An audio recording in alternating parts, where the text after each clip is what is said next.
У всех должен быть выбор. Подход такой, стоять за идею, но это тоже авторитарный подход на самом деле. Стоят все, но умирают, и страдают за нее-то другие, те, кто сидят.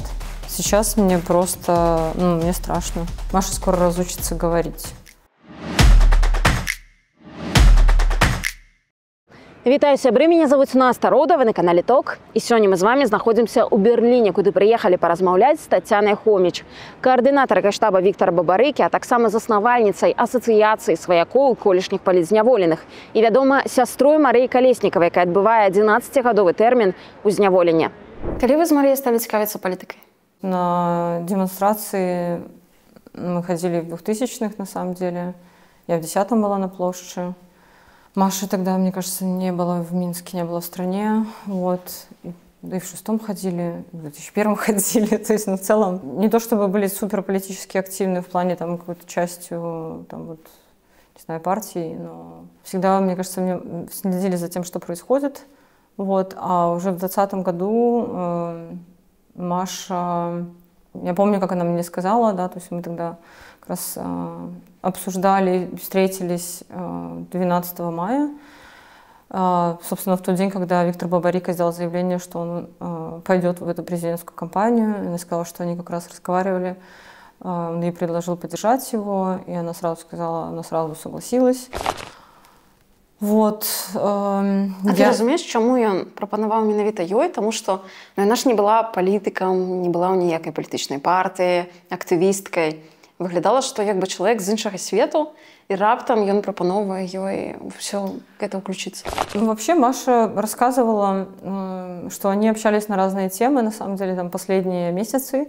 Они работали, часто встречались по вопросу развития ОК-16. Там же, на самом деле, очень большое пространство рядом еще было не освоено. Были огромные грандиозные планы, чтобы дальше его развивать, на самом деле. То есть там дальше открыть еще один ОК-16, грубо говоря. Вот. И это все было, на самом деле, в процессе вот до мая 2020 года. Конечно, они разговаривали на разные темы и по поводу вообще видения Беларуси, развития и так далее, будущего Беларуси. Я думаю, что на этом как бы они-то и сошлись, на самом деле, на почве вообще ценностей и будущего. Поэтому я не удивилась, когда Маша сказала, что он ей предложил и что она согласилась. Я не знаю, кстати, предлагал ли он кому-то еще из своего окружения. Там же, на самом деле, многие задерживали. И задержания в Белгазпромбанке начались как раз с его коллег и подчиненных. Поэтому не знаю, был ли там кто-то еще. Первые мысли, кстати, появились, когда 9 мая, мне кажется, как только объявили день выборов, Валерий Цепкало сразу сказал, что он идет. И уже в тот момент что-то так прям щелкнуло, что похоже, что будет интересное лето. Вот. И потом, когда уже через буквально 2 дня Виктор Бабарыка сказал, что он собирается, то есть уже полная уверенность была, да, что будет интересное лето.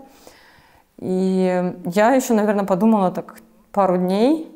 На самом деле посмотрела, когда они начали набирать инициативную группу, что за день там было уже 500 человек, и там просто в такой геометрической прогрессии люди активировались, да, в эту кампанию. И довольно быстро, да, тоже сказала, что я подключаюсь. Буквально там в первую уже неделю были встречи, началась работа в штабе. Было очень интересно, хотя было понимание, что есть риск, да, есть риски задержаний. А Маша разумела, што ўсё ідзе да таго, што Віктор Бабарыка абвесціць, што ён пойдзе ў прэзідэнты? Я думаю, что нет. Не думаю, что было, мне кажется, у кого-либо вообще такое ощущение. Но я хорошо помню, на самом деле, когда еще как-то мама была жива, вот там до 19 года она однажды сказала, что вот этого человека, как бы, она видит президентом Беларуси. Я вот этот момент почему-то запомнила, да. То есть, ваша мама сказала? Да, да. Я это вот очень запомнила, хотя, наверное, да, мы как-то обсуждали. И мы просто ходили и с мамой, и Маша, когда приезжала, мы ходили, кстати, на выставки в Арт-Беларусь. Конечно, Маша там всегда, когда уже начала работать в ОК-16, тоже приглашала семью, родителей сходить, посмотреть. То есть там же были интересные как бы и выступления, и выставки. Ну, то есть какие-то вот эти там вещи, проекты, они же были публичные, Виктора Бабарика по поводу возвращения картин белорусских художников, да, то есть Шагала, Сутина. Вот. И ну, это было очень важно, мне кажется, да, что, может быть, не все это понимали или как-то не было, да, такого ощущения. На самом деле, тоже, мне кажется, спустя уже несколько лет ты по-другому на это смотришь. Какая была ейная роль у штабе Бабарики? Маша активно общалась, на самом деле, с разными сторонниками, что-то типа подбора людей в команду. Став, наверное, можно так сказать. Вот. Причем, в принципе, за тоже ее время, вот последние годы тогда работы в Беларуси, у нее тоже уже сложился определенный круг, даже несмотря на то, что она много лет жила в Германии. Поэтому особенно активно первое время, конечно, она очень много общалась с другими людьми, которые потом позже приходили в штаб. Вот. А позже, когда задержали Виктора Бабарика и Эдуарда, ну, фактически Маша стала таким лицом команды, да, то есть лицом штаба. И это был такой сложный момент, на самом деле, я тоже помню, когда на следующий день начали приходить, это в тот же день даже было, да, по-моему, начали приходить за комментариями интервью, и то есть тот момент, когда Маша была же не публична, на самом деле, первый месяц, да, то есть тот момент, когда нужно было входить в новую роль в такой очень стрессовой ситуации, на самом деле, потому что момент действительно для нас был очень, как бы для всех, да, такой страшный, да, что же будет дальше, неопределенности. И там буквально пару дней оставалось до конца сбора подписей, то есть их нужно было дособрать, их верифицировали, а потом их отвозили в ЦИК. Вот, поэтому... Я навагалась, ці треба приймати эту роль? Да, да. Я помню, это был короткий момент, но, ну да. Як ти думаєш, чому мене її Бабарика вибрав другим номером? Потому что это Маша. Маша тот человек, это, мне кажется, такая действительно лидер, точка притяжения очень многих людей, разных людей, которая может действительно разговаривать с абсолютно разными людьми, находить общий язык, находить консенсус. Маша вообще не конфликтный человек, на самом деле. І... Як ти лічиш, чи розуміла я на ризики? Чи добре я уявляла, що я чекаю? Думаю, да. Я не було наївності, у якої многі попракають лідерів 20-го года, що не розуміли, куди йдуть, у що улазять. Я думаю, что в целом, наверное, ты пока не попадаешь в тюрьму, ты мало представляешь, что это такое. То, что было понимание того, что могут задержать, могут посадить, да, было. Хто був руховиком Триумвирату? Мне кажется, что вот у Маши такая была роль именно объединяющая, на самом деле. Как бы фактически так, представители были разных команд, разных штабов. И это там не только трио, да, то есть, но это все команды и процессы и так далее. Як ти сьогодні ставишся до Світлани Тихановської? Положительно. А як ти думаєш, коли б Марія була не у турмі, вона б пішла у офіс Тихановської працювати? Мне кажется, что как-то была бы какая-то другая конфигурация, если бы Маша была на свободе. Ну, то есть, если вот говорить про активность, да, там, или, не знаю, если Маша там несколько лет назад оказалась на свободе, ну, то есть, мне кажется, было бы уже как-то по-другому. Чому червоная помада? Красная помада была всегда. Маши последние годы точно. То есть, это ее фирменный знак. У чем символизм? С улыбкой ко всем. Всегда. Даже в самые сложные времена. И яркость. Як ти думаєш, чому режим весь час повторяє, що він не воює з жінками? Лукашенко персонально. Наверное, чтобы убедить себя и свое окружение. Я недавно со знакомой разговаривала про это, да, и на самом деле получается, что в окружении нет публичных женщин, да, то есть сильно публичных, известных, поддерживаемых. Ну вот такой ответ. Недавно Поздняк сказал, что Мария Колесникова – политичное ничто. Что ты можешь отказать ему? Я бы хотела, чтобы вот когда есть такие комментарии в сторону сидящих, чтобы у сидящих была возможность им отвечать, да, то есть чтобы таких, не то чтобы таких комментариев не было, но я не считаю это, наверное, как-то правильным вообще, чтобы такое звучало, ну, наверное, может себе позволить. Вот. Да, мне кажется, что для тех, кто был в Беларуси в 20-м, они точно понимают, что это не так. И мне иногда даже кажется, что вот как-то за годы у людей немножко как будто бы меняется эта память, да, переписывание истории. А я думаю, что те, кто были в Минске, причем даже не только там в августе, сентябре, в ноябре, да, то есть на протестах, но и те, кто были в июле, когда начиналось трио, кто были в июне, приходили на сборы подписей, либо сами участвовали. У них совсем другое вообще мнение о том, что происходило. И с этой точки зрения иногда вижу там, в диаспорах, да, среди людей, которые вот, там, живут уже давно очень за границей, вот этого как бы немножко непонимания ситуации, что же было в 20-м. С чего же все начиналось на самом деле, да. Бабарыканцаў не раз абвінавачвалі ў прарасійскасці. Які погляд на Россию? Мне кажется, что в 20-м у всех был довольно такой прагматичный подход, на самом деле. Ну, напомню, да, то есть ни у кого не было, допустим, в программе не звучало о европейском выборе, да, если так посмотреть в историю, ни у Бабарика, ни у Трио там, и так далее. Хотя, кстати, допустим, вместе со Светланой Тихановской как бы в объединенный штаб пришли уже представители там, христианской демократии и ОГП и так далее, которые там, сейчас или ранее занимали, да, эту позицию как там, один из пунктов политической программы, скажем так.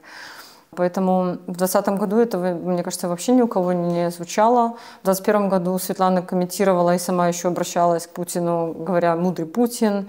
Поэтому мне кажется, что... То есть я точно знаю, что Маша не пророссийский человек, да, то есть вот я нет. По поводу Виктора Бабарика, я думаю, что нужно будет ему, наверное, в какой-то момент тоже нужно будет задавать этот вопрос, но я как бы помню, что как бы многие задавались этим вопросом в 2020 году, да, то есть те, кто приходили в команду, вот, но при этом все оставались, вот. Поэтому я думаю, что нет, это мое мнение, вот, но я думаю, что когда-то, да, настанет день, когда я надеюсь, что этот вопрос можно будет ему задавать. Расскажи про ваших з Марей бацькоў. У нас очень всегда была дружная семья. Не сказать, что супер большая, да, то есть, но это дни рождения вместе, это Новый год вместе. Опять же, да, смотришь на это сейчас и ценишь очень ценю эти времена на самом деле, потому что сейчас этого очень сильно не хватает. Родители инженеры, оба, да, то есть по образованию. В нашем доме, мне кажется, всегда звучала музыка с детства. Мама очень любила классическую музыку, папа больше любил рок. Вот. Ну и до сих пор любит рок, блюз. В какой-то момент я помню, что как-то мама так нам сказала, что, в принципе, да, нужно идти заниматься музыкой и учиться. Вот. Я играла на фортепиано, то есть с 6 лет. Маша пошла на флейту. Для нее это стало сразу же, мне кажется, таким делом ее жизни. Ей было очень интересно. Она тогда еще, наверное, лет в 9 решила, что она станет музыкантом. Я помню, что дома всегда были в 90-е, это были пластинки, это были такие большой магнитофон с большими кассетами, такими бобины.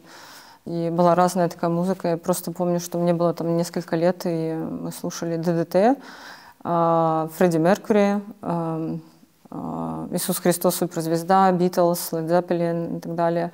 И при этом еще были там, Гершвин, например, музыка Баха и так далее. То есть это был такой интересный микс. Началось все еще, мне кажется, с раннего детства, походы на концерты. Вот, то есть я помню себя, наверное, лет в 6 уже в опере, и было очень сложно. Не заснуть. Не заснуть, дождаться до конца, там, 3 или 4 действия. Вот. В целом, мне кажется, всегда как бы было очевидно в нашей семье, что у нас должно быть хорошее образование. Наверное, с самого детства.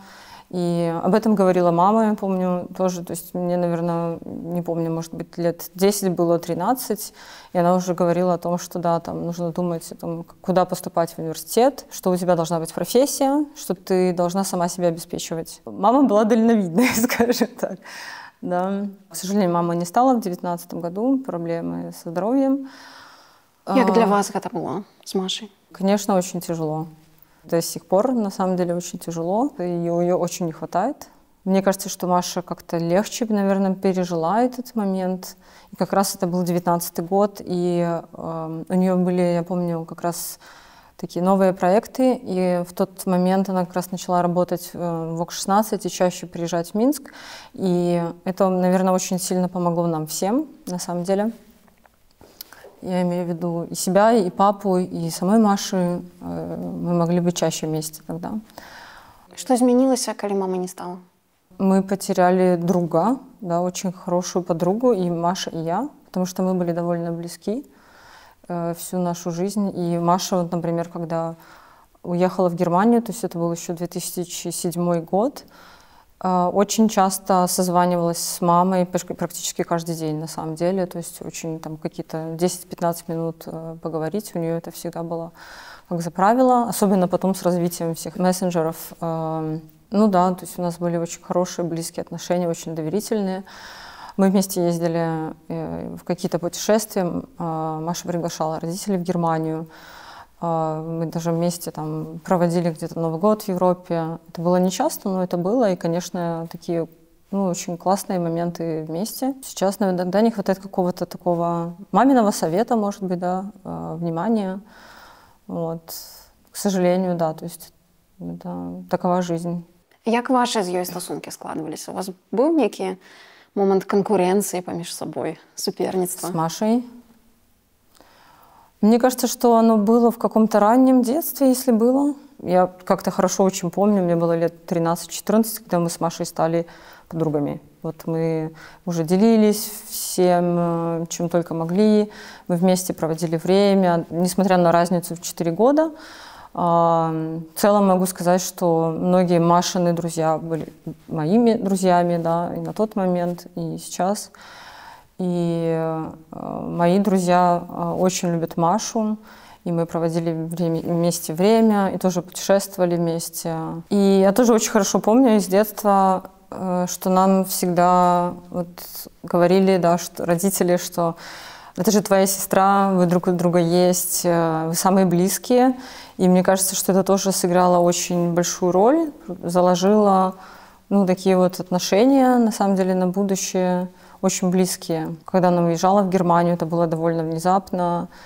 И было непонятно несколько лет, на самом деле, будет ли она оставаться там. Она сама не знала на тот момент, когда уезжала. Помню даже, что она не учила немецкий язык поначалу, потому что действительно не знала. Она думала, что отучится, вернется в Беларусь. Вот. Жизнь складывалась по-другому. Вот. Вернулась Маша позже. А чому вона ввогуле вирішила з'їжджати? Так если подумать, это был 2007 год, да, то есть, мне кажется, она начала об этом думать, может, в 5-6 году, и на тот момент вообще каких-то перспектив, окончив Белорусскую академию музыки, она не видела. И на тот момент, напомню, что Маша с 17 лет работала преподавательницей в школе, преподавателем флейты. То есть это было тоже очень для нее сложно. То есть она постоянно и училась, и работала с маленькими детьми до фактически 25 лет до своего отъезда, то есть это уже 8 лет. На тот момент была довольно большая конкуренция, если ты хочешь работать дальше где-то в оркестре и так далее, в ансамблях.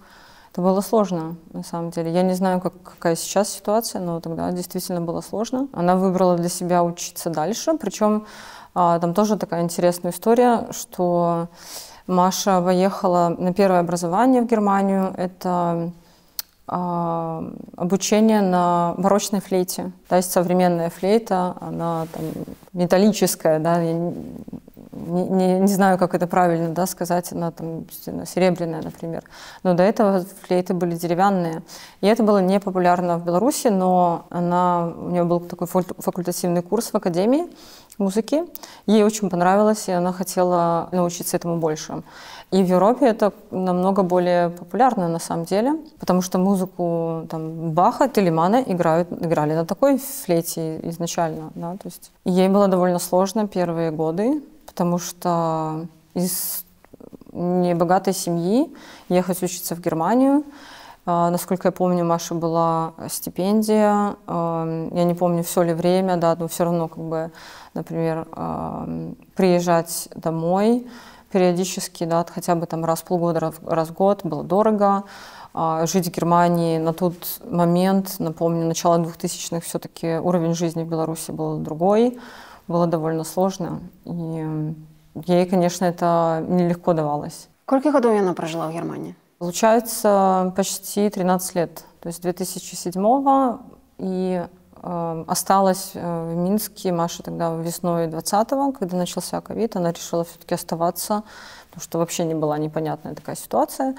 Но ездить в Беларусь чаще Маша начала где-то с 2015 года, именно по профессиональному направлению. И напомню, что в 2015 году Маша делала такой классный курс «Музыка для взрослых». Курс лекций, из 10 лекций, курс, такой цикл, открытые встречи были. И они пользовались огромной популярностью. На тот момент это было на платформе «Цех». И было очень интересно. Маша действительно любит, что она делает, да, то есть она очень любит музыку. И Маша преподаватель от Бога, на самом деле. Ее всегда очень любили дети в школе в Беларуси, когда она преподавала, и она преподавала в той школе в Германии. И ей было очень интересно и преподавать взрослым. И это фактически было такое открыть мир музыки для взрослых белорусов, у которых не было такой возможности. То есть почему появилась такая идея, в отличие, кстати, от западных стран, да, то есть там, в принципе, практически все дети с детства учат какой-то инструмент, не обязательно, если они будут потом музыкантами, но это такой факультатив. А в Беларуси это, если ты учишься музыке, то, скорее всего, ты пойдешь дальше уже там, в училище, консерватории, ты будешь музыкантом. Это скорее такое, на Западе это скорее такое общее образование, на самом деле. В Беларуси музыка, да, классическая музыка, это что-то такое, закрытый клуб, непонятный, элитный, да, но на самом деле, да, то есть должно быть по-другому. Музыка-то создается для того, чтобы слушали все, на самом деле, чтобы она как бы звучала, была популярной. И об этом говорила Маша, рассказывала очень интересно. То есть от самых там истоков до современной музыки. В общем, было очень классно. Я сама их прослушала и помогала ей популяризировать эти лекции среди своих коллег. Тогда я работала в IT. В общем, было супер. Чому вона все ж таки вирішила вернуться в Беларусь? Мне кажется, так шаг за шагом Маша двигалась из преподавания, да, на самом деле, в такой проектный менеджмент в культуре.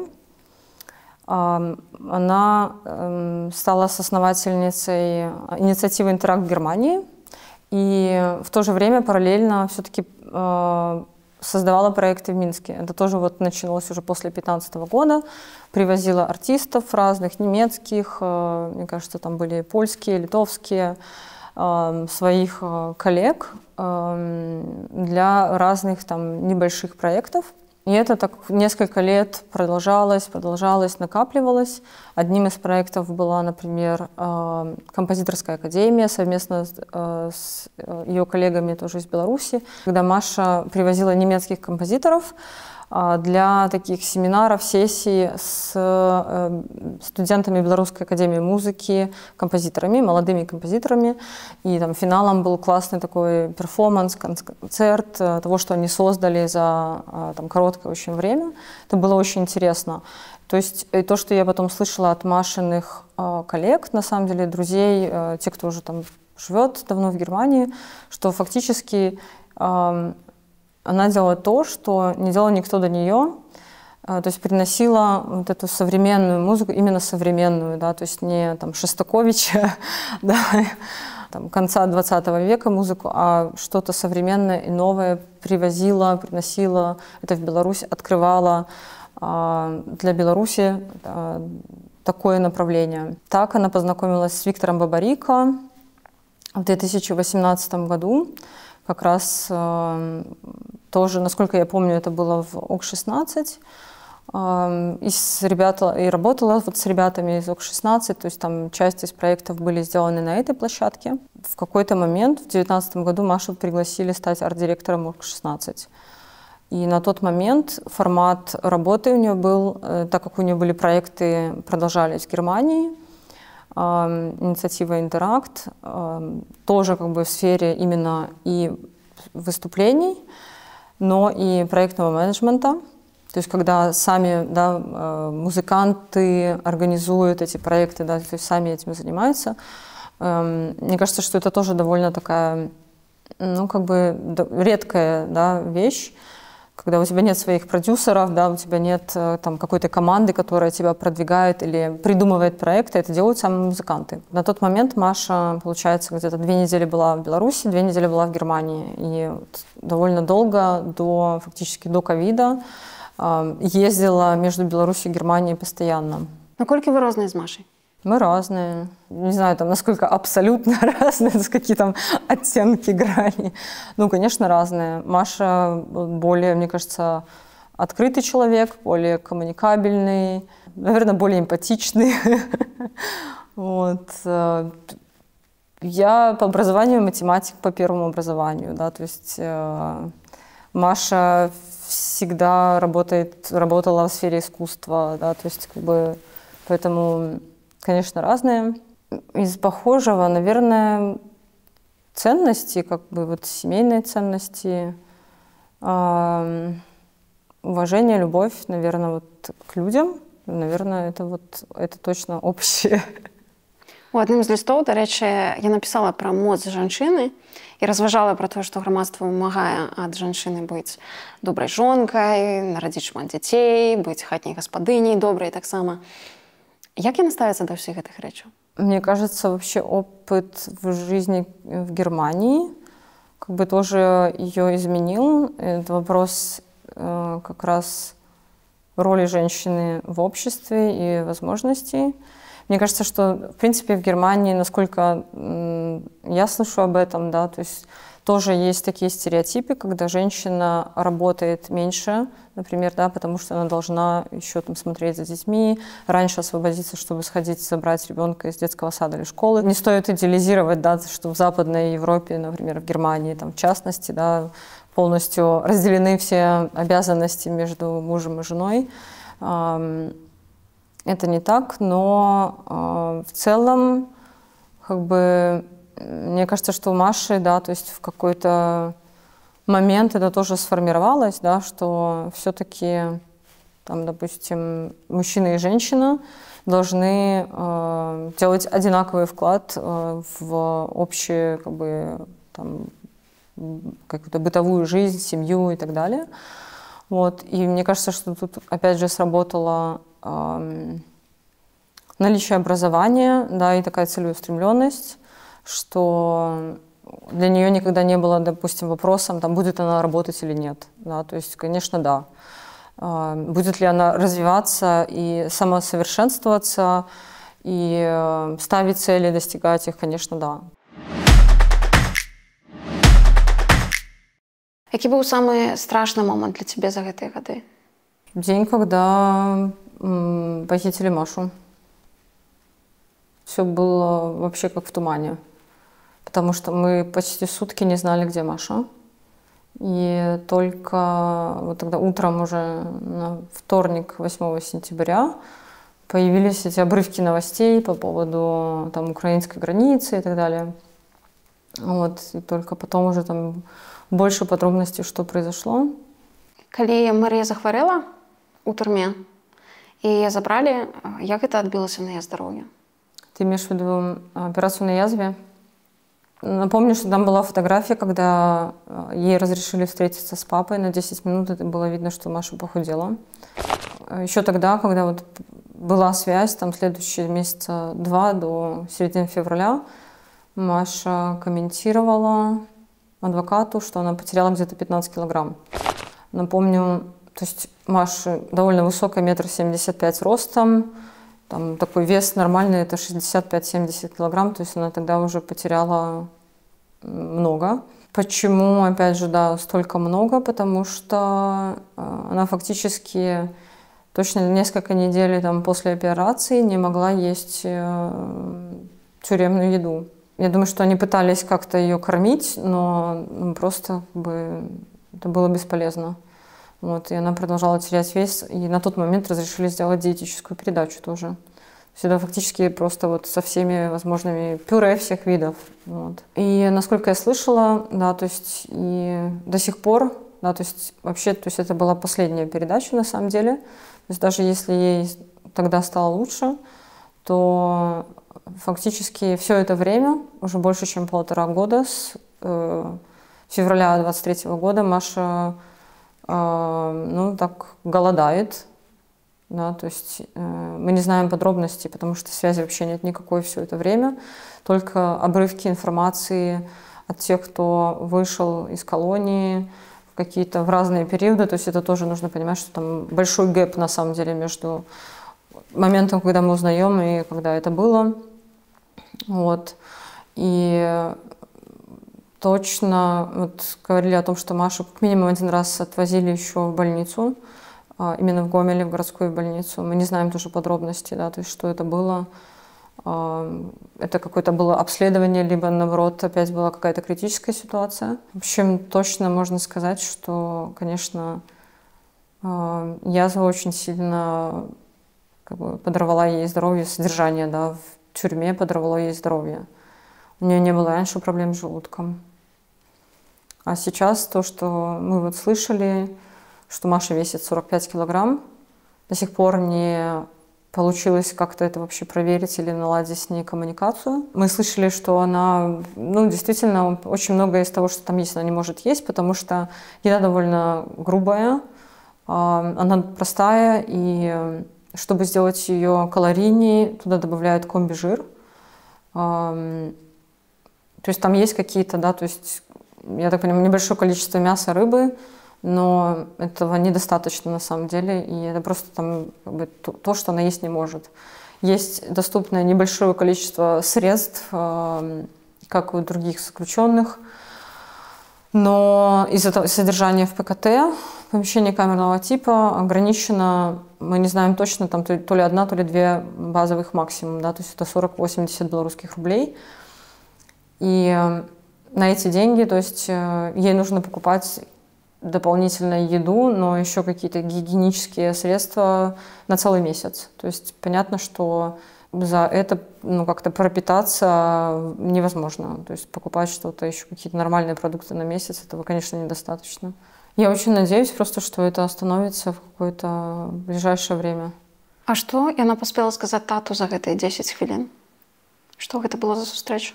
Фактически, что с ней происходило, на самом деле, по поводу того, что она была в ШИЗО, и как это было, что она себя начала плохо чувствовать, что там было очень холодно, не могла спать. Вот после этого падала в обморок, у нее начал болеть живот, что несколько дней вообще не реагировали, пока не закончился срок ШИЗО фактически. То есть 10 суток она все равно там была. И напомню, что это конец ноября, и там очень холодно. И я с ужасом думаю про следующую зиму, на самом деле. Вот.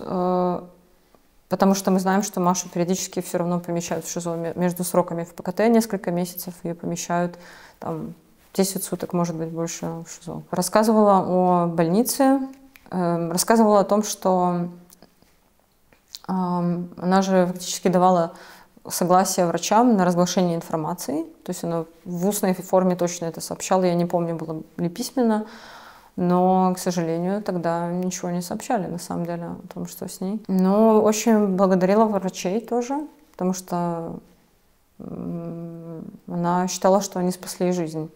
Что, может быть, тата сказал тебе, когда вышел после этой встречи? Как ему это было? Он, конечно, был очень рад увидеть.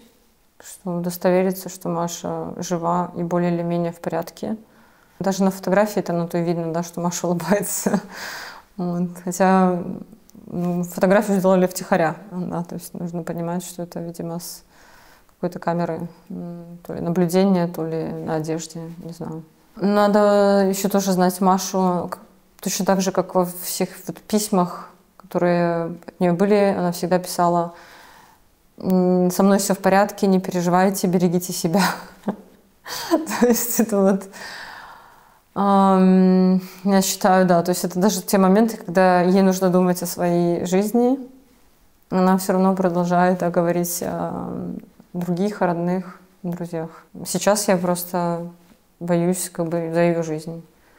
Потому что всему есть пределы. И условия такие, что сказать очень сложно и ничего не сказать. Да? То есть, и там сейчас с изоляцией, с инкоммуникадо, да, то есть мне трудно представить, то есть как ей там сейчас. Вот. И я слышала такой комментарий несколько месяцев назад, что Маша скоро разучится говорить. И я как-то немножко так, ну, как бы, не то чтобы не прислушалась, но потом, когда был обмен между Россией и Западом, и в одном из интервью Владимир Карамурза говорил о том, что ему было очень сложно разговаривать. И даже слышала вот от журналистки, с которой он говорил, он постоянно переспрашивал «Does it make any sense?» Типа «Есть ли какой-то смысл в моих словах?» Да, то есть вот тут я поняла, что это действительно большая проблема, да, то есть что будет дальше вообще, вот это все-таки влияет еще на когнитивные способности, и условия содержания же, все-таки в белорусских тюрьмах они жестче, они тяжелее, то есть там даже в российских не было такой полной изоляции. Які былі твае думкі, калі ты даведалася пра абмен паміж ЗША і Расіяй, у выніку якога Путін атрымаў кілера Красікова? Я до последнего момента надеялась, что в обмене будет Маша, либо кто-то еще из белорусов.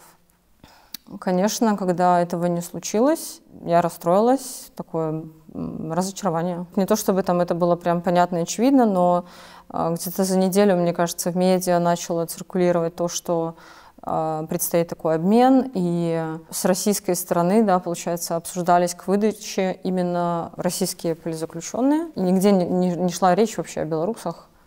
Насколько я помню, по крайней мере, я этого не видела в международных медиа. Конечно, это наводило на мысль, что, скорее всего, там не будет никого из белорусов. Вот. Я думала, что это может быть Олесь Беляцкий, например, нобелевский лауреат. Еще один, да, нобелевский лауреат, у которого срок 10 лет, а не 2,5 года, который уже отсидел 3 года, у которого большие проблемы со здоровьем и так далее. Конечно, тяжелый момент был. Як ты думаешь, чему Германия не подумала про Марию Колесникову, коли отдавала Красикова? Так мы же не знаем, подумала и не подумала. Мы не знаем, что там было на самом деле. Может быть, когда-нибудь узнаем, да, то есть там не было этой возможности вообще, либо действительно не рассматривался вопрос включения белорусов туда. Мы не знаем, мне кажется. Но, наверное, это мое мнение, что белорусы могли там быть. Почему этого не случилось? Мне кажется, что мы недостаточно четко артикулировали, что белорусы там должны быть за все эти годы. А яшчэ да абмену ці пасля абмену. Ось ты сама говорила с немецкими политиками про увогуле такую магчымасць? В целом, да. Я общаюсь как минимум, да, с немецким МИДом и рядом немецких политиков. И это было до обмена, это было уже после обмена. Конечно, уже после обмена тоже как бы я это артикулировала еще раз, да, то есть это наш, в принципе, должен быть нам урок на самом деле, что в любой такой следующий раз, то есть что мы должны донести до, в том числе немецких политиков, но на самом деле и других европейских и американских политиков, нам самим не рассматривать это как единственно возможный шаг, да, то есть обмен, как бы смотреть в сторону других вариантов, то есть это тоже рассматривать шире, но четко артикулировать, что белорусы там должны быть, да, в таком либо в других форматах. А як ти думаєш, чому, нягледзячы на то, што, здаецца, з усіх трыбун гавораць пра тое, што трэба вызваляць беларускіх палітвязняў, і вось, здаецца, адкрываецца магчымасць, і пры гэтым ніхто пра гэта не думае з палітыкаў міжнародных. Што ніхто не прадумаў пра тое, што а можна яшчэ беларускіх уключыць сюды, у гэты пакет? Ну, я бы исходила из того, что мы не знаем, что они там думали или не думали, да, то есть я бы все-таки, ну, то есть мы не знаем. До сих пор белорусские политзаключенные, освобождение политзаключенных не является приоритетом. И это должно преподноситься, артикулироваться очень четко в коммуникации с европейскими политиками США. А ты уже сказала про то, что были дыялогі з нямецкімі палітыкамі, а яка іх пазіцыя, што датычна гэтага пытання? А если говорить про публичную позицию, она в том, что западные страны не ведут коммуникацию с белорусским режимом, потому что он нелегитимен. Хотя мы же понимаем, что так или иначе коммуникация есть. Да? То есть там, если не там, на каком-то очень высоком уровне, да, там когда-то были, например, звонок Макрона в начале войны, полномасштабной войны в 1922 году. Да, то есть, да, такого уровня коммуникации практически нет. Но есть же коммуникация на уровнях ниже, между МИДами, есть все равно так или иначе посольство, даже если там представленность как бы небольшая, да, состава, либо там нет послов, но есть исполняющие обязанности послов, то есть она же есть, эта коммуникация. Это мое мнение, да, но в случае с, например, обменом между Западом и Россией, российская позиция или там те, кто лоббировал их интересы, они в том числе пришли с этим вариантом. Да, то есть они знали, что есть, например, интерес со стороны Путина, с российской стороны, и они увидели в этом возможность.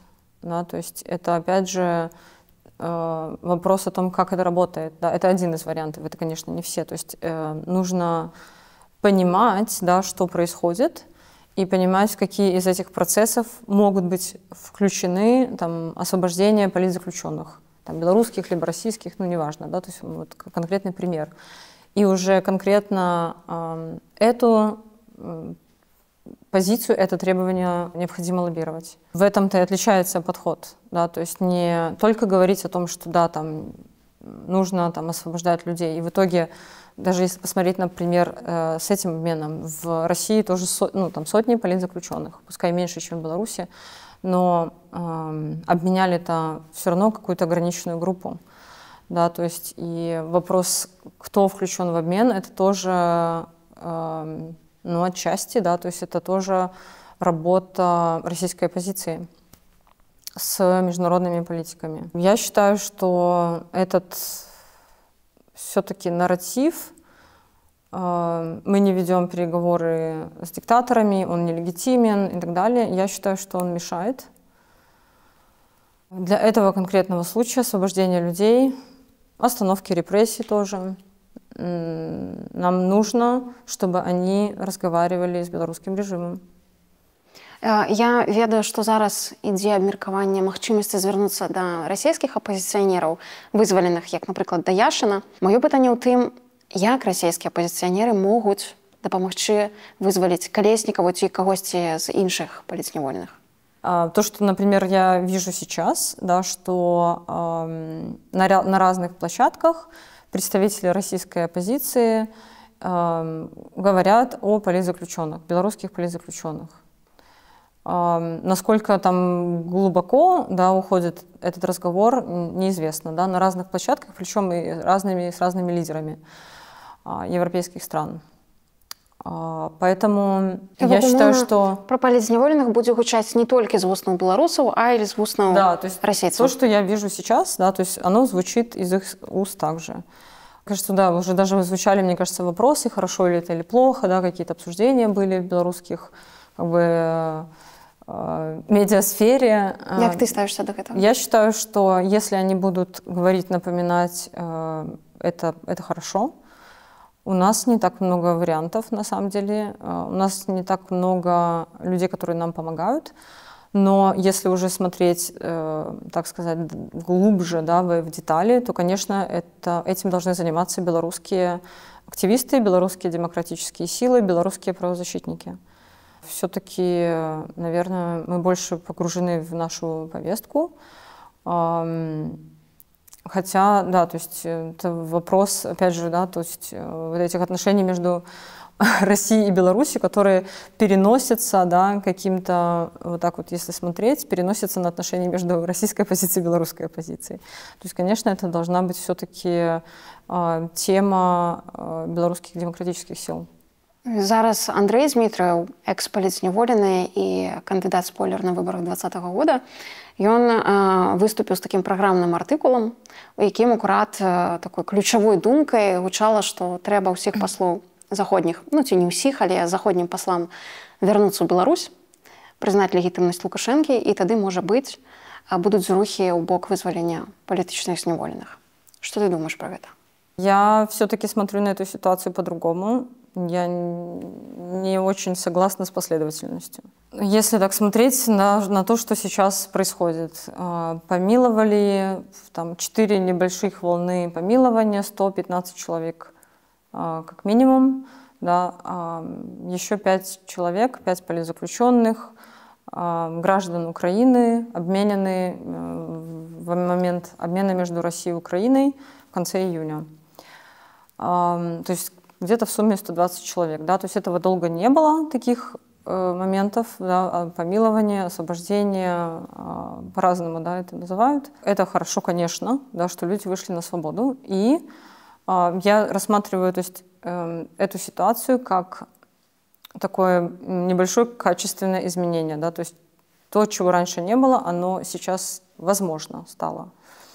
Вопрос, есть ли какие-то возможные, да, шаги, рычаги, которые могут предпринять, например, Запад для того, чтобы продлить эти освобождения. И в этой ситуации, например, в чем, наверное, отличие, да, моего мнения, позиции, что как раз в любые возможные контакты, да, то есть или шаги в отношении Беларуси, все-таки должны быть включены вопросы освобождения политзаключенных, остановки репрессий. Да, то есть не давайте вернем послов и потом можно будет освободить политзаключенных. Ну, нет. Да, то есть я думаю, что все-таки это должно быть идти параллельно. Чего сейчас не хватает всем, ну, мне кажется, что многие об этом говорят, по крайней мере, наверное, в моем бабле, да, об этом говорят, да, что по большому счету я это вижу как такие поэтапные, да, то есть какие-то шаги со стороны Запада небольшие, шаги со стороны белорусского режима по освобождению либо остановке репрессий. Небольшие, потому что сейчас трудно говорить о каких-то глобальных изменениях, больших шагах и так далее. Что я имею в виду? То есть, да, возможно, это может быть возвращение одного посла, да, например, как такое тестовое что-то, но это тоже занимает, на самом деле, довольно много времени. И если благодаря этому выйдет на свободу, не знаю, несколько человек, там, десяток человек, 20 человек, ну окей, отлично. Да, то есть и то же самое касается каких-то других, на самом деле, направлений, небольших контактов на международных площадках, например, и так далее. То есть сейчас, мне кажется, мы в той ситуации, режим в той ситуации, когда какие-то большие шаги невозможны, и нет вот это почему, потому что нет доверия, на самом деле, между там, режимом и Западом. Чтобы они появились, там действительно, да, нужно очень так опуститься немножко как бы в своих амбициях и желаниях и посмотреть, как бы, какими взаимными шагами это доверие можно восстанавливать, если возможно. То есть я это вижу как, ну, наверное, один из многих сценариев на самом деле, потому что у меня такой как бы сдержанный оптимизм, да, то есть я не... Очень бы хотелось, да, чтобы люди выходили дальше, чтобы продолжались помилования, да, чтобы, если там возможны какие-то шаги со стороны Запада, они были сделаны, да, и в ответ выходили на свободу люди, но вполне может быть, да, что это не будет вообще продолжаться. То есть, мне кажется, нужно так прагматично на это смотреть, и если есть такие возможности, то их использовать, да, то есть или запускать эти процессы. И мне кажется, нужно тоже понимать, что там же не идет речь о какой-то оттепели, возвращении там в 19-й год или в 15-й год, да, то есть оно все намного, ситуация намного сложнее. Но наша задача, я считаю, сейчас все-таки искать эти возможности, опять же, исходя из реальной ситуации. Лукашенко остался у власти, грядут президентские выборы. В целом, наверное, 99% пока что он на них идет, да? И там не будет какого-то ставленника, да? То есть пока не идет речь о транзите власти, да? То есть какие-то есть там, может быть, вбросы были в паблике, но в целом же там подготовлена почва для этого, да, там ВНС, изменение законов, но в целом-то он остается. И вопрос, мне кажется, что тут для нас самое важное — это жизнь людей. Как нам в этой ситуации, такой не очень большим количеством перспектив для смены режима, да, как нам сохранить жизни и здоровье как можно большего количества людей, которые сегодня сидят. У групи, яка з'являється, стоїть у опозиції, да, ідея признавати легітимність Лукашенки, основны аргумент у тым, што вось гэты факт капітуляцыі, ён проста пазбавіць апазіцыю некага рычагу ўплыву на Лукашенко. То бок умоўна нічога не зменіцца, сітуацыя, якая ёй стане перманентнай, у апазіцыі знікнуць любыя рычагі ўплыву і ў захаду, і мы проста застанемся з тым, што атрымалася зараз Лукашенкам і яшчэ і ягонай легітымнасцю. Так, мне кажется, сейчас замороженная ситуация, вот в чем дело. Но она действительно замороженная, да, несколько лет уже так вот перспектив не видно. Пройдут выборы, еще, наверное, несколько лет там перспектив не очень просматривается. Если, то есть, не рассматривать каких-то черных лебедей, то в целом какие варианты есть. Если так смотреть, мне кажется, как я это вижу, да, наверное, в ближайшее время, то есть пока ситуация в регионе не стабилизируется, но навряд ли Лукашенко будет проводить транзит, на самом деле, да. Даже плановый, внеплановый, потому что в любом случае изменение, да,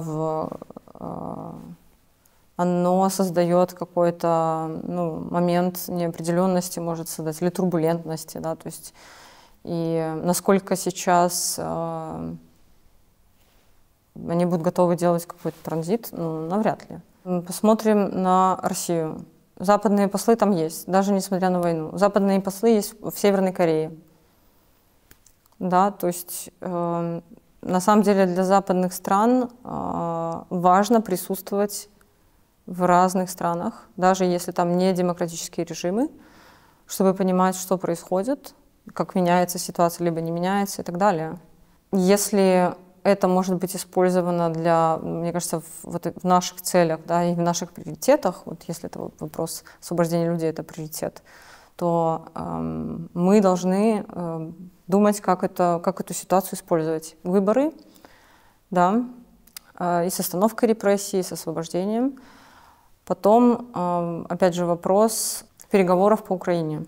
То есть, так или иначе, но они в какой-то период времени произойдут. Мы видим сейчас, да, что там Лукашенко хочет на них присутствовать, потому что в том числе это для него вопрос субъектности. Я считаю, что Демсилы со своей стороны, да, то есть даже если не получится там присутствовать, мы можем, например, да, транслировать свое видение, свои, если так можно сказать, требования, да, то есть для улучшения ситуации именно там с правами человека, с остановки репрессий, освобождения политзаключенных. И как раз это тоже наша задача — подумать, как и когда и успеть это сделать на самом деле, и по максимуму использовать эту ситуацию. Ці правильно я разумею, што асноўнае, да чаго заклікаеш ты і твои паплечнікі, аднадумцы, да таго, што трэба размаўляць з Лукашенком. То бок трэба аднаўляць дыялог, хтосьці павінен взять телефон, позвонить и спытаць, чего вам трэба, чего вы от нас хотите. В целом, да, потому что как иначе можно узнать, есть ли какие-то варианты? да, то есть без коммуникации, это не обязательно напрямую, да, то есть это делается через дипломатические каналы, которые есть, они были все эти годы, они есть. Вопрос, опять же, да, задавать эти вопросы на самом деле. Чего хочет режим, потому что в том числе сейчас звучат эти вопросы от западных политиков, на самом деле, потому что, на самом деле, да, ситуация же такая, вот очень много смешанных сигналов, да, то есть там освободили людей, с другой стороны, репрессии продолжаются, еще с третьей стороны увеличилось количество мигрантов на границе с Польшей, да, то есть очень много разных, еще то, что звучит в медиа, например, там, касательно России, Украины, да, то есть и так далее. То есть очень много всего намешано, и вообще как бы не очень понятно, какие есть там или нет возможности, да. Где-то звучало, да, о том, что окей, там, мы ждем реакцию Запада, да, то есть такое звучало там от где-то из белорусской пропаганды. То есть вообще там можно ли это воспринимать всерьез или нет. И, конечно, без коммуникации ты просто этого не поймешь. Но то есть, мне кажется, что здесь это не нужно воспринимать как какой-то типа give up, как бы сдача. Это вопрос на самом деле. И такие вопросы задаются, да, то есть это даже не еще, может быть, не переговоры. Такие вопросы задаются всегда во время войны, во время конфликтов. Эта коммуникация всегда идет в разных ситуациях. Я не знаю, как бы прошло 4 года. На самом деле, когда я об этом думаю, мне становится страшно, да, то есть что очень многие, как и Маша и очень многие другие, 4 года уже там, кого-то там чуть меньше, 3 года, но все равно это в этих жутких условиях. И что дальше, да, то есть какие перспективы? Ну, я не очень вижу этих перспектив. Там, если говорить о смене режима, выходе всех в один день, ну нет этого. Нужно быть, во-первых, не забывать о самом главном о ценности человеческой жизни. Подход такой, там как-то стоять за идею, но это тоже авторитарный подход на самом деле. За вот, ну, причем за эту идею стоит и умирает, да, стоят все, но умирают и страдают за нее это другие, те, кто сидят. Ну, то есть я считаю, что у всех должен быть выбор. И мы видим даже сейчас по помилованиям, что очень многие не готовы сидеть там не то чтобы 10 лет, а несколько лет. И люди выходят и дают интервью и говорят об этом, да, то есть что как бы нужно использовать любую возможность. А ці былі ў цябе ці ў кагосьці з твайго кола кантакты з кімсьці з прадстаўнікоў рэжыма пра перамовы ці магчымасць нейкай сделкі дзеля 1, 2, 3, хоть кагосьці? В принципе, они постоянно были и есть такие контакты. То есть это продолжается. Мне кажется, что у многих это есть на самом деле. Да, вопрос, да, насколько это развивается, имеет какие-то перспективы. Ты сама веришь у перспективу? Смотря чего. Ну, некого реального вызволения в вынику сделки. Я верю, что если не пробовать, то ничего не получится. Не спрашивать, не требовать, опять же, если мы не будем на этом настаивать. Если мы сами не будем искать, придумывать эти вот, не знаю, стратегии, способы, то этого никто не будет делать за нас. Это точно. То, что я поняла за 4 года, даже если смотреть на ситуацию, да, то есть Беларусь была такая в повестке в 2020 году, где-то в 2021 году. Потом началась полномасштабная война в Украине, и Беларусь исчезла. Потом еще ряд конфликтов, протесты в других странах, да, то есть и все. Да и в целом за эти несколько лет то, что я часто слышу, и то, с чем мне очень трудно это принять. Ну, в принципе, чем западнее, тем, да, я имею в виду Европу, тем меньше они разделяют вообще Беларусь от России. Я не говорю сейчас даже там режим, а именно Беларусь как страну, как суверенную страну на самом деле. И вот тут как бы это еще, да, это еще один такой большой сложный вопрос для нас. Что мы можем делать вместе, все вместе на самом деле. Это в интересах и самих белорусов, белорусского режима, те, кто уехал. Как сделать так, чтобы вообще Беларусь не потеряла свое, вообще полностью не потеряла свой суверенитет? Потому что на Западе нас не разделяют. Ну вот с Россией практически не разделяют. И в каких-то вот таких разговорах с дипломатами иногда просто очень больно это слышать, да, что почему нет стратегии по Беларуси? Ну, потому что это очень сложно, да, потому что Лукашенко там полностью как бы поддерживает там Путина там, и так далее, да. Я думаю, что с нашей стороны нарратив там, про марионетку и так далее, это еще больше подтверждает вот это их убежденность в том, что так, Беларусь уже потеряна для Европы, для Запада.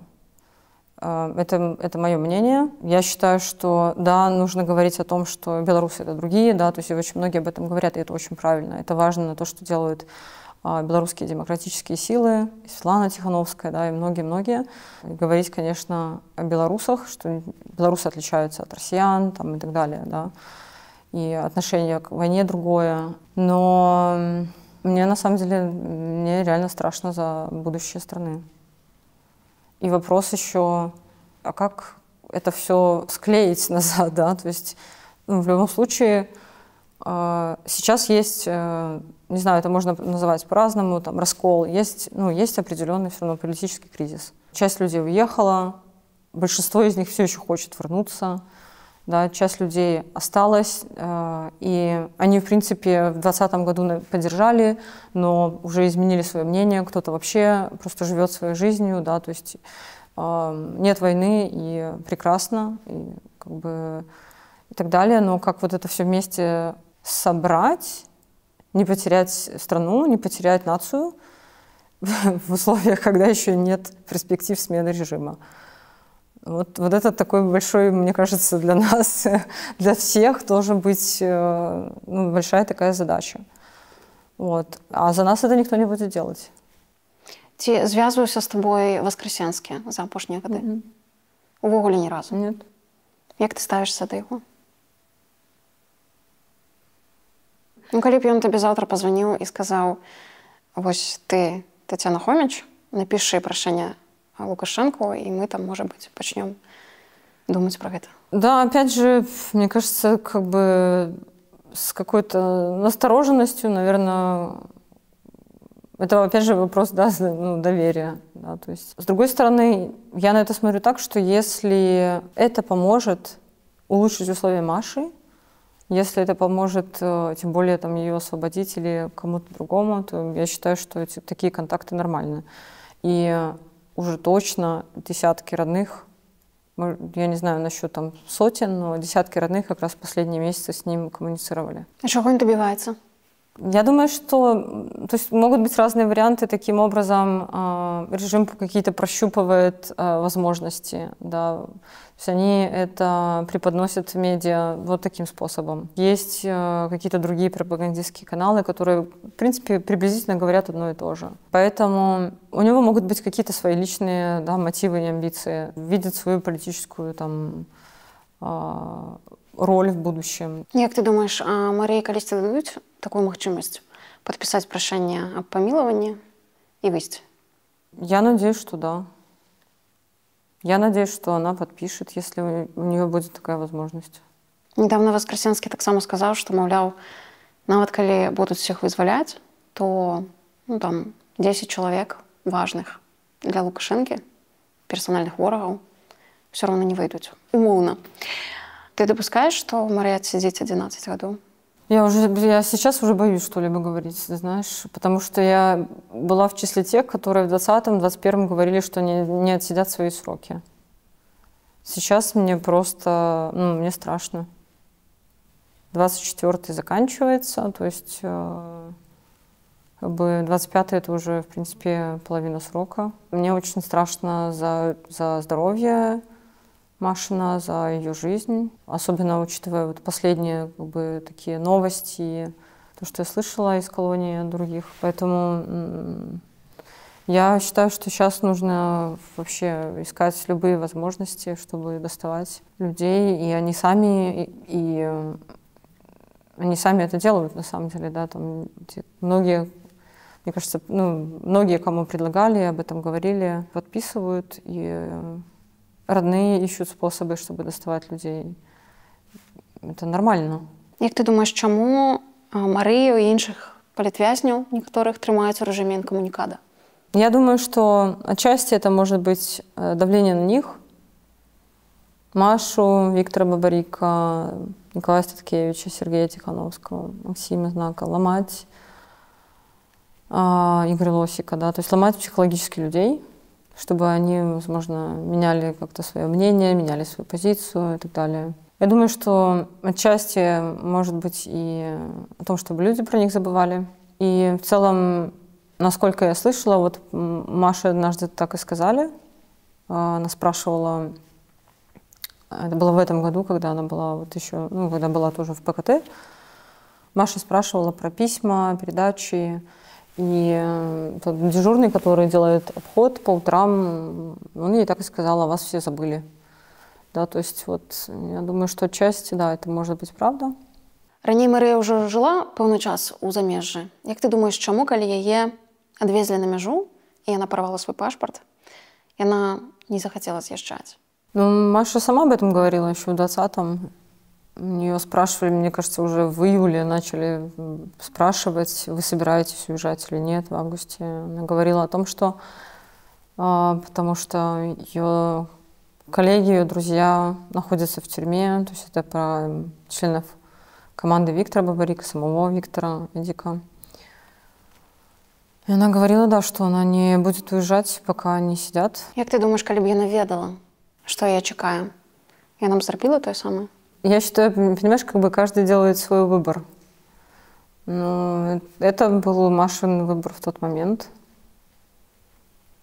Конечно, сейчас я хочу, чтобы Маша была на свободе, чтобы она была жива, чтобы она была здорова. Вот, поэтому я считаю, что если, да, то есть там есть какие-то у нее возможности, что я ее полностью, например, поддержу, если она там захочет писать на помилование или ей будут предлагать. Вот, поэтому, сложный вопрос. Потому что я разумею, что для беларусаў яна стала гераіняй. То бок гэты ўчынак уводзіў у гісторыю, яна ўжо ў гісторыі, яна сябе ўпісала туды.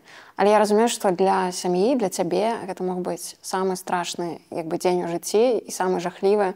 І то, што ты перажываеш 4 гады, мне цяжка уявіць. Як это? Поэтому, мне кажется, да, не надо гадать. Вот надо, чтобы Маша вышла, мы у нее спросим, знаешь. Надо добиться, чтобы она вышла. Нам нужна живая Маша. Нам нужна, мне кажется, Маша рядом с нами. Вот. Поэтому в этой сложной ситуации нужно делать все возможное, чтобы она могла сама ответить на этот вопрос. Як ты думаешь, што павінна адбыцца, каб пакуты Марыі, пакуты іншых палітвязняў, якія прайшлі праз турмы, каб яны былі недарэбнымі? Мне не нравится вот эта постановка вопроса. Знаешь, вот это вот было зря, не зря. Да. Ты про что все думаете? Ці недарэмна все это было? Навошта? Нормально жили? Мы все-таки, мне кажется, что не надо как будто бы если...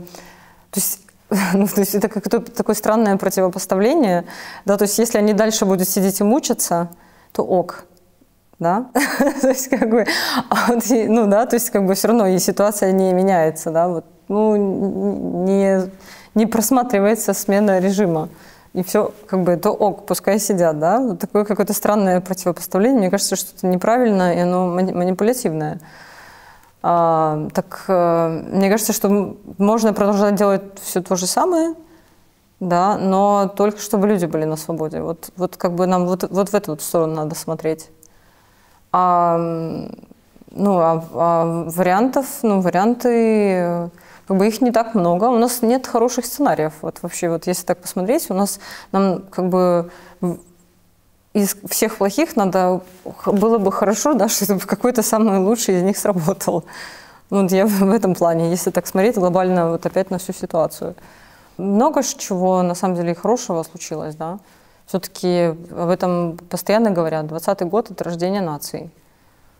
Что, в принципе, вот сейчас как бы такой риск есть, да, какой-то такой русификации, такой ползучей, как это сказать, колонизации, да, то есть, ну вот в эту сторону надо смотреть, и как мы можем этому противостоять, да, мне кажется, вот об этом нужно думать, и, ну, я имею в виду помимо того, что как бы, чтобы люди вышли на свободу, чтобы не сажали дальше, то есть у нас как бы есть очень много, мне кажется, еще других проблем и вопросов, на самом деле.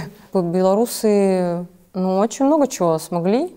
Мне кажется, очень много еще дадут миру. Просто нужно, чтобы у нас появилась эта возможность. Вот и все. Что ты, як чоловік, чий самий близький чоловік знаходиться у турмі, можеш порадити іншим своякам політв'язнів? Як триматися, як не здаватися і не губляти надію? Просто делать все возможное, чтобы вот не впадать в эту депрессию, грусть. Я знаю, что очень многим тяжело это дается. Вот. Но да, искать, наверное, поддержки. Ее надо искать, ее надо уметь просить. Потому что у меня тоже с этим бывают проблемы. Да, то есть искать какие-то вещи, которые тебя смогут поддержать это время. Там вот эти долгие годы, для многих это очень долгие годы могут быть, да, к сожалению. Я бы даже, да, обратилась больше к другим людям, которые, да, вот как-то, может быть, им тоже тяжело, да, то есть это что же такой момент есть, вот эта негативная повестка постоянно, читать новости, как кого-то сажают, как кто-то умирает, кто-то болеет и так далее, но нужно людей продолжать поддерживать. Мы не должны оставаться тоже один на один со своей проблемой. Мне, наверное, проще, потому что как бы я в активизме, но фактически тысячи других нет. И нужно их поддерживать просто самим, предлагать, обращаться. Внутри либо снаружи, неважно как, просто поддерживать людей. Всеми доступными тоже способами. И поверьте, всем нужна помощь, всем родным, даже если они об этом не говорят. Мне кажется, у нас есть такое, да, у белорусов нам сложно просить о помощи, сложно говорить, какая-то, не знаю, стеснение, гордыня, все что угодно, но она нужна на самом деле. Какого бы возраста ни был человек, эта поддержка нужна. Даже короткое там слово, фраза очень сильно может поддержать. Дякую тобі за розмову. Дякую.